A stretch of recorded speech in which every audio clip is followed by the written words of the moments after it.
All right, all right. What's going on, family? It's your boy TSpeaks. Listen, I literally need to tell you the top 3 consequences to you not starting your own business.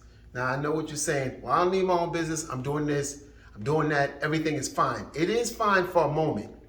But when you don't start your own business, the first thing you do is you limit your earning potential. You're only going to get but so much on a job. Why? Because you are a needed person on that job. To keep producing, you can't have everything. You can't become a millionaire on that job and be financially free. Why? Because then you walk out the door. The boss can't use you at that point. He's going to bring somebody else in. So you're going to get marginal increases. Sometimes they'll come to you when times are rough, the economy, and say, we can't give you a raise at all. We'll give you a bonus instead. A bonus is one shot. And bonuses a lot of times are never the same amount every year. So what does that mean? That if you're starting off wherever, 50,000, 100,000, and you get incremental raises, you also have inflation that takes place. Cars are going up. Gas, we know, went through the roof. Listen, the West Coast, I was paying $6.50, I think, for the low grade.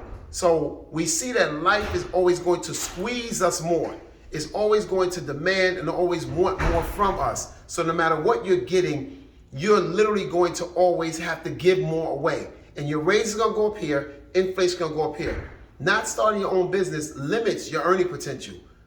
The other side is true, but when you limit your earning potential, it says you will only do this much. You will only go this many places. You will only be able to live in this type of house, in this type of apartment. Wherever you are, if you 50,000 and they give you 2% raise, that's a small percent. For an entire year, that's all they're gonna do. So once you start saying, wait a minute, 2 times 5 is 10, you give me an extra $1,000 spread over the course over an entire 365 days, that's almost pennies on a dollar. And that's the truth. Listen, check the math if you don't believe me. That's what you run into when you don't start your own business. The other thing is, you live with the uncertainty, number 2. You live with the uncertainty of never taking a chance on you. Never betting on you, never saying, you know what, I'm going to take control of this life. I'm going to live out my potential. I'm going to live according to the gifts that are inside of me. Because each one of us has gifts. One thing that you can do almost with ease, without going to school for it. Like, you ever see somebody, they know how to add really fast in their head, never went to really like a extended school, no master's program, but they're good. Or the people that can build out of nowhere. I'm talking about build like with their hands, anything. People that can look at instructions and say, I don't need that, throw them away. Those are natural gifts. Or people that can sing.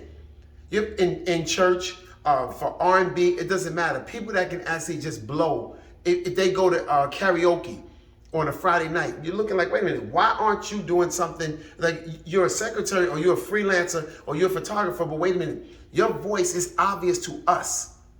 You can sing your butt off. And you're not doing that. You ever see somebody like that? Like, have you ever seen somebody that has a natural talent or a gift or an ability? Because I'm going to tell you what happens is something that you love to do and something that you can do easily, that's usually a direction of what your gifting is. You may go to school to learn how to hone that gift, but you never have to actually get it because you were born with it. There are people who have natural abilities no matter what. And I'm going to tell you this. There's not only people, but each one of us has a gift. When you don't start your own business, you will literally live with the uncertainty of never taking a chance on you. Never saying, you know what, I'm all in on me. I count on me. I bet on me. I'm going after this for me. For me, not for a boss, not for a job, not for kids, but for me. But the truth of the matter is, when you bet on you, everybody that you're connected to, including yourself, will benefit. But if you don't start your own business, you'll never do that. The other third thing this is frightening. The other third thing, if you don't start your business, the consequence is you give up your seat at the table of plenty. You give it away. You let somebody else occupy it. You never have all that you could have had. I'll say that again. You never have all that you could have had. There's always a big question mark. There's always a point where, well, I was able to do this and I bought a country home over here and I bought a summer vacation or I bought it into a timeshare. But you'll never have really a seat at the table of plenty. I'm talking about plenty to the point where not that you're just buying things. Because as I said before, anybody can go and with a zero down, a good credit score, 800 or better, which I have obtained. So I know what it is to walk in and go to your mailbox, and everything that's in your mailbox, nothing's a bill. Everything is where people are trying to get you to get credit cards, trying to get you to buy this, trying to get you to obligate yourself to something because your credit score is that strong. You got a 750 or 800 or something like that, or even a 650, 675. You can go and pay less for a car, and you can have the car of your dreams to an extent. You may not get a Bugatti, but you will definitely get a Benz, or you can get the top BMW, or whatever it is that luxury item that you think you want, you can get that. But that's all. But you may be limited to what you can get because you don't have the plenty that comes with you starting your own business. So what am I saying? That there is a ceiling.